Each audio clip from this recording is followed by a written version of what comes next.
আজ খিচুড়ি রান্না করব। পোলাওয়ের চাল দিয়ে মুগের ডাল আর মুসুরির ডাল একসাথে মিশিয়ে খিচুড়ি রান্না করব। তার জন্য ডালগুলো আগে মুগের ডালটাকে সুন্দর করে ভেজে নিচ্ছি।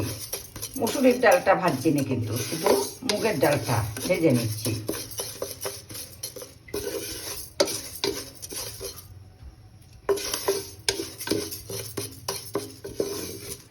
মুগের ডালটা ভেজে আমি 2 কাপ চাল নিয়েছিলাম, পোলাওয়ের চাল। তার মধ্যে হাফ কাপ মুসুরির ডাল আর ওই 1 কাপ মুগের ডাল মিশিয়ে আমি একসাথে মিশালাম। মিশিয়ে এবারে আমি একটু ধুয়ে নেব।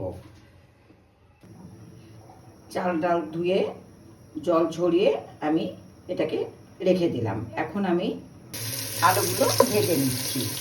এই আলুগুলো আমি ভেজে খিচুড়ির মধ্যে দেবো, সেই জন্য ভেজে নিচ্ছি।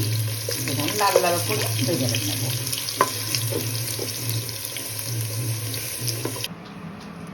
আলুগুলোকে লাল করে ভেজে নামিয়ে রাখলাম।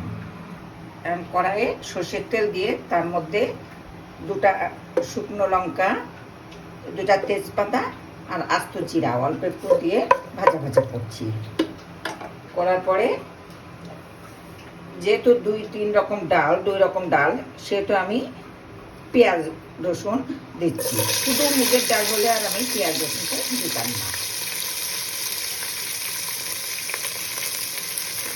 ভেজে নেব একটু।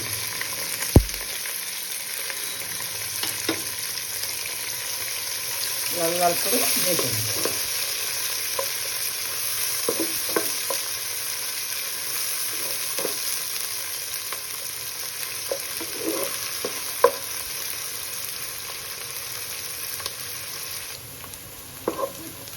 পেঁয়াজটা সুন্দর করে ভাজা হয়ে গেছে। ভাজার পরে এখন আমি ধুয়ে রাখা যে চাল ডাল ছিল সেইগুলোকে ওর মধ্যে দিয়ে দিচ্ছি।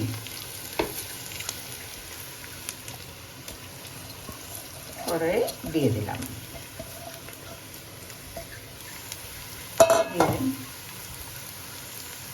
চা চামচের 1 চামচ হলুদের গুঁড়া, স্বাদ মতো লবণ, যে যেমন লবণ খান, দিয়ে আমি এটাকে ভাজবো।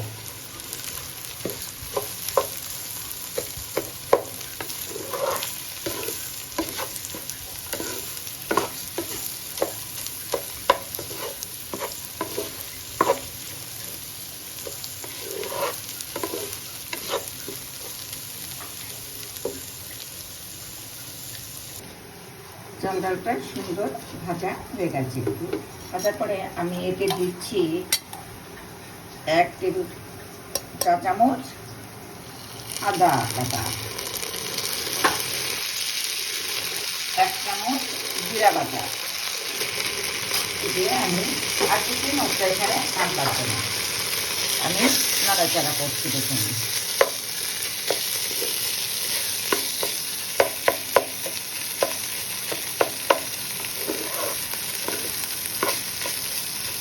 আমি আলাদা একটা পাত্রে গরম জল করতে দিয়েছি।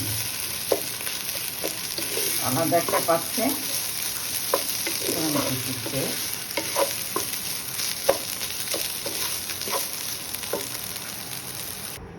প্রেসার কুকারে জল গরম করে নিয়েছিলাম। নেওয়ার পরে আমি সেই চাল ডাল ওইগুলোকে ওর মধ্যে ঢেলে দিলাম। যেটা আমি প্রেসার কুকারে রান্না করব, আর যেটাই রান্না করেন সে আগে থেকে ভেজে রাখা যে আলুগুলো সে এতে দিয়ে দিলাম। এবারে আমি ওর মধ্যে 1 চামচ চিনি দিচ্ছি, হাফ চামচ যে যেমন পরিমাণে খাই। একটু গরুর দুধ দিচ্ছি, একটু এলাচের গুঁড়া দিচ্ছি,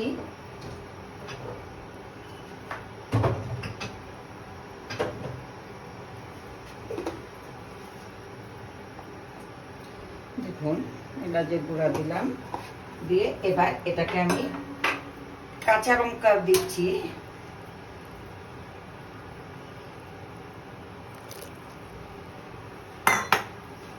আর হ্যাঁ, জলের পরিমাণটা সবসময় নেবেন আপনার 5 আঙুলের যে মধ্যের আঙুলটা তার 2 কর জলে, চালের উপর থেকে 2 কর জল নিলেই, এটা ভাতের ক্ষেত্রেও তাই। এখন আমি প্রেসার কুকারটা বন্ধ করে অপেক্ষা করব। দেখুন খিচুড়ি হয়ে গেছে।